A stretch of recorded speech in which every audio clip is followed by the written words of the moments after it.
कुदरत ने इंसान को अलग अलग रंग रूप, चेहरा मोहरा और कदकाठी दी है और उस पर समाज ने इन चीजों को लेकर सुंदरता के मानक भी तय कर रखे हैं। रंग गोरा है, कद लंबा है, बाल अच्छे हैं तो इंसान सुंदर है। अभिषेक भी ऐसी खोखली मान्यताओं को मानता था, जिसकी वजह से वो अपनी पत्नी गीता की जगह ऑफिस में काम करने वाली रमा को चाहने लगा था। रमा खुले विचारों की होने के साथ खूबसूरत और गोरी भी थी। चाय। गीता, देख रहे हो ना, हम दोनों फिल्म देख रहे हैं। चाय रखो और जाओ यहाँ से। गीता किचन के पास जाकर पलट कर देखती है तो रमा ने अभिषेक की उंगलियों में अपनी उंगलियां फंसाकर अपना सर उसके कंधे पर रखा था। गीता ये देखकर उदास सी किचन में चली जाती है और किचन में जाकर रोने लगती है। मेरे सामने मेरा ही पति किसी और औरत के साथ। काश मैं गोरी और नए विचारों वाली होती। फिर अचानक गीता कुछ सोचते हुए अपने आंसू पोंछती है। अभिषेक अपने कमरे में बिस्तर पर बैठा हुआ किताब पढ़ रहा था। तभी गीता कमरे में आती है और उसके हाथ में पानी भरा जग होता है, जिसे वो साइड टेबल पर रख देती है और झिझकती हुई अभिषेक से कहती है, सुनिए, आप रमा जी से मिलना छोड़ दो।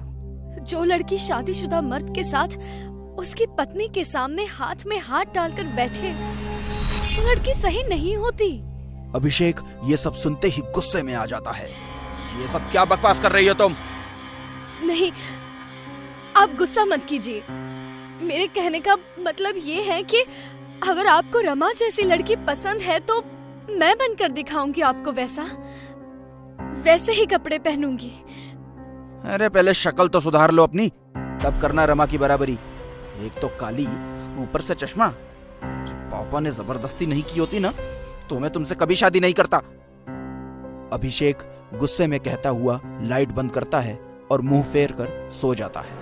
बाहर से आती हुई चांदनी रोशनी में गीता के एक्सप्रेशन दिखते हैं। वो टूट सी जाती है और वहीं बेड पर बैठ जाती है। थकी हारी उसकी आंखें फिर से गीली हो जाती हैं। गीता अभिषेक की अपमान भरी बातों को सहती हुई लगातार उसके घर को संवारने की कोशिश करती है। वो लगातार उसके रंग की वजह से उसे इग्नोर करता जा रहा था। गीता किचन से बाहर आती है, लेकिन तभी उसे अभिषेक बाहर जाता दिखाई देता है। वो जोर से दरवाजा बंद कर देता है और गीता सहम सी जाती है। गीता डाइनिंग टेबल पर बैठी रो रही होती है। तभी उसके मोबाइल पर एक मैसेज आता है। गीता अपना मोबाइल उठाती है, अपने आंसू पोंछती है और मैसेज पर क्लिक करती है। अगर आप परेशान हैं, दुखी है तो दी गई वेबसाइट पर क्लिक कीजिए। अपनी सभी परेशानी हल है। बोलता आईना। कीमत 21,000। ये साइट तो बहुत अजीब है। क्या करूं? खरीद लूं ये आईना? अगर ये सब झूठ हुआ तो? जो सच सामने है उससे तो बुरा नहीं है ये। आपकी ट्रांजैक्शन पूरी हो चुकी है।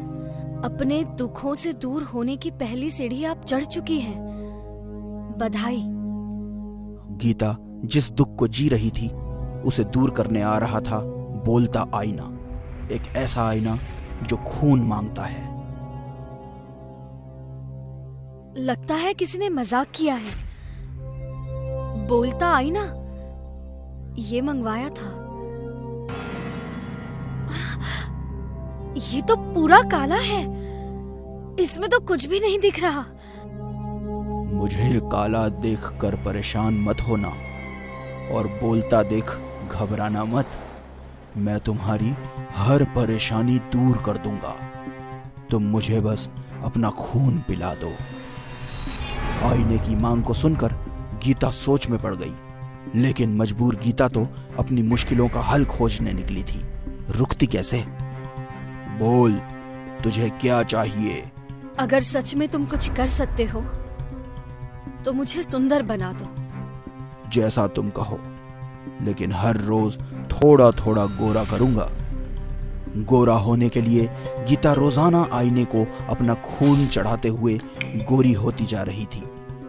एक दिन जब रमा उसके घर आई तो वो गीता को बिना चश्मे और उसके साफ होते रंग को देखकर हैरान रह गई। क्या बात है गीता, तुम बिना चश्मे में सब देख पा रही हो? और तुम्हारा रंग भी साफ होता जा रहा है। वाह, क्या कोई तंत्र वंत्र कर रही हो क्या? हाँ, कुछ नहीं, बस ऐसे ही हल्दी चंदन का लेप लगा रही हूँ। हाँ, उसका ही असर है। तुम्हें चाहिए तो मैं तुम्हें भी फॉर्मूला बता देती हूँ। रंग साफ करने की जरूरत ना कालों को होती है, गोरों को नहीं। इसके मुंह मत लगो रमा, वरना दिन खराब हो जाएगा। और तुम यहाँ क्या खड़े खड़े हमारी बातें ही सुनती रहोगी या चाय भी दोगी हमको? चाय बन चुकी है, लाती हूँ। बहुत चिंता है तुम्हें मेरे मूड की। प्यार किया है, मजाक नहीं। हम कब तक ऐसे छुपकर प्यार करेंगे अभिषेक? कुछ करो ना प्लीज, दूर करो इस घटिया औरत को अपनी लाइफ से। मैं तो कहती हूँ जहर देकर मार ही क्यों नहीं देते? चिंता मत करो रमा, वो दिन भी जल्दी आ जाएगा। नीचता की भी हद होती है रमा। जब से शादी हुई है तब से तुम दोनों की हरकतें झेल रही हूँ, लेकिन अब दूसरों की भावनाओं के साथ खिलवाड़ करने के लिए तुम दोनों जैसे कमीनों को भयानक सी सजा मिलनी चाहिए। और वो सजा मैं तुम दोनों को दूंगी। तुम्हारी हिम्मत कैसे हुई ये सब कहने की? बोलते आईने, मेरी परेशानी और दुख की जड़ ये दोनों हैं। खत्म कर दे इन्हें। जैसा तुम कहो।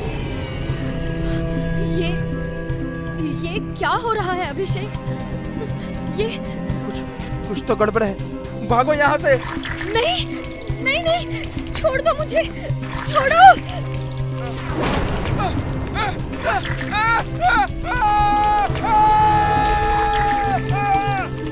आज मैं आजाद हो गई मैं।